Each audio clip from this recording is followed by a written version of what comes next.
Alors là, ça sent très mauvais pour Vinicius. Comme vous le savez, le contrat de Vinicius au Real Madrid expire en 2027. Et ça fait maintenant un bon moment qu'on attend la prolongation, mais les discussions sont au point mort. Dans les deux cas, il n'y a personne qui veut baisser son froc. Ce matin, on nous confirme que pour prolonger, Vinicius réclame le même salaire que Kylian Mbappé, mais le Real refuse. Le club s'oppose à une augmentation salariale en raison de sa saison médiocre. Donc étant donné qu'on a été très nul cette saison et qu'on a presque rien remporté, le club ne peut pas faire d'augmentation salariale. Et comme vous avez pu le comprendre, ça n'a rien à voir avec Vinicius. Peu importe le joueur, il n'y aura pas d'augmentation. Sauf que Vinicius, lui, fait comment? Son contrat expire en 2027. Real Madrid aujourd'hui, il gagne 20 millions d'euros comme salaire annuellement. Sachant que Kylian Mbappé, lui, il gagne 31 millions. Même Alaba qui joue presque jamais, le gars il passe tout son temps à l'infirmerie. Le frérot, il touche 22 millions plus que Vinicius. Comment on voulait que Vini y fasse? S'il n'augmente pas son salaire là maintenant pour cette prolongation, quand est-ce qu'il va augmenter? Même Jude Bellingham qui est arrivé à 2 ans, le gars il touche plus que lui. Rodrigo même, j'en parle pas. Lui, il est tout en bas. Voilà, 12e joueur. Non mais c'est un manque de respect les amis. Rodrigo, il est 12e. Avec tout ce qu'il a fait pour le Real Madrid, le gars il touche 12 millions seulement. Après, vous étonnez qu'ils veulent tous se barrer. Saison blanche ou pas saison blanche, il faut payer aux joueurs ce qu'ils méritent. Tu peux pas avoir un joueur comme Vinicius qui a porté ton club pendant je ne sais combien d'années, il t'a ramené 2 Ligues des Champions et après tu viens de dire, oh, étant donné qu'on n'a pas fait une bonne saison, je peux pas te payer comme il le faut. Un peu de respect quand même. C'est pourquoi d'ailleurs moi je dis qu'à tout moment Vinicius il se barre du Real Madrid, je serais même pas choqué. Parce que vu comment l'Arabie Saoudite lui fait les yeux doux, faut pas les sous-estimer. Hein. Même Alexander Isak était à 2 doigts d'aller à Liverpool, le gars maintenant c'est direction Al Hilal. C'est pas encore sûr, mais en tout cas il a donné son goût.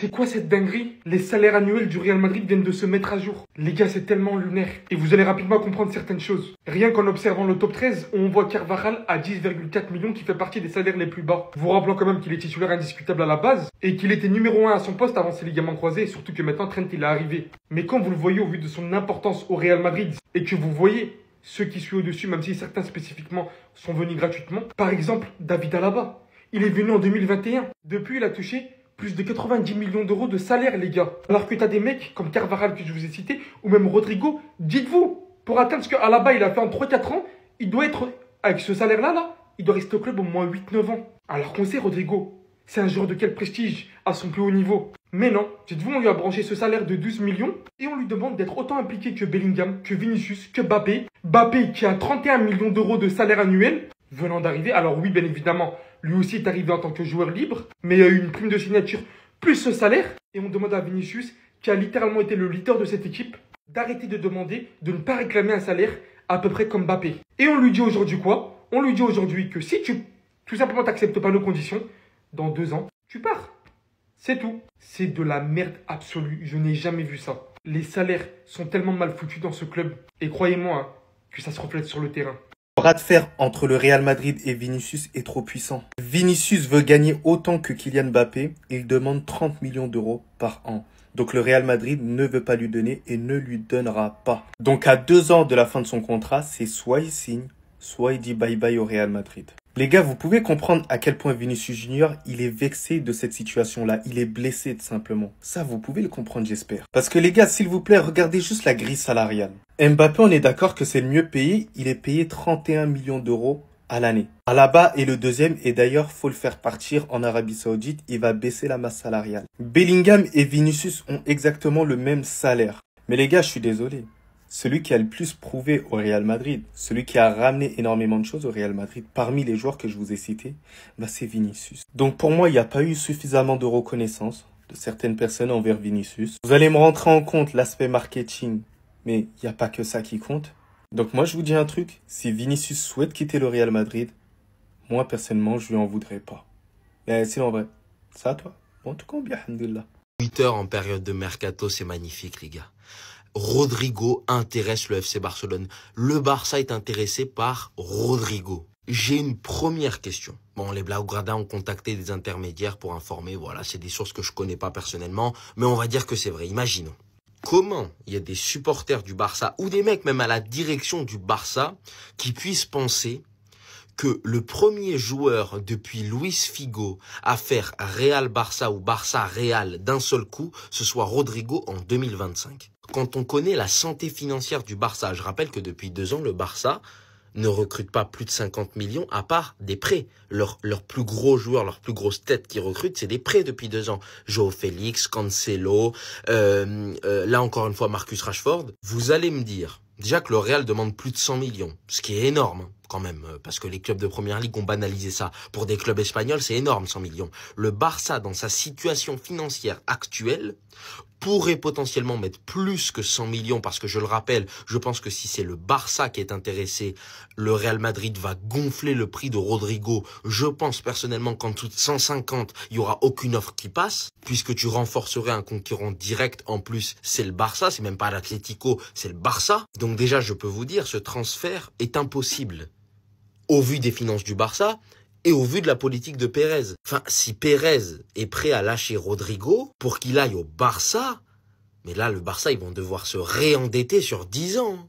Donc moi, personnellement, que Rodrigo parte, je pense que c'est possible qu'il parte au Barça.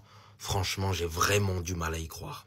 Après Mesut Özil, Luka Modric, le numéro 10, va donc être décerné à Arda Güler. Selon des médias en Turquie et, je dirais même, la suite logique des choses, Arda Güler va prendre le numéro 10 au Real Madrid. Si c'est vrai, je suis extrêmement heureux. Déjà parce qu'on l'a bien senti quand même, le successeur désigné d'un point de vue déjà élégance et même qualité technique, on va dire, même si c'est très vague, de Luka Modric, ça devait être Arda Güler au vu de notre effectif. Modric le voulait. On se rappelle même de la dernière séquence quand ils se disent au revoir entre Modric et Arda Güler. Modric passe son dernier maillot de son dernier match à Arda Güler. Ça veut dire quelque chose. Et puis même, j'ai envie de dire, la boucle est bouclée. Mesut Özil, son idole, l'inspiration dans ce monde d'Arda Güler, c'est Mesut Özil, ancien numéro 10 du Real Madrid. Ils ont joué ensemble à Fenerbahçe. Et là, donc, après ces deux grands noms, et on a eu du James Rodriguez aussi, sur ces 10-15 dernières années, c'est Arda Güler qui va décrocher son numéro 10. Ça me fait tellement plaisir. Parce que, encore une fois, pour moi, le numéro 10, ça représente quelque chose. Ça doit être un leader technique. Ça doit être un milieu de terrain, le numéro 10. Ou en tout cas, un joueur de ce profil-là. Voilà.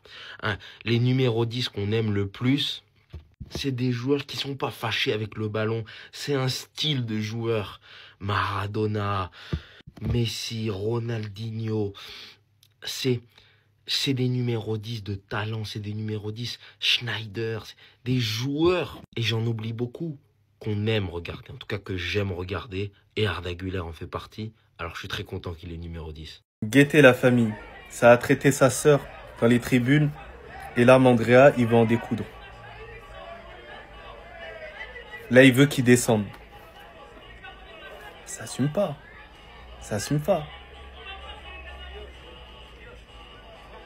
Les gars, vous me connaissez, habituellement, je suis contre la violence. Mais là, j'accepte. J'accepte parce que ça a insulté sa sœur dans les tribunes.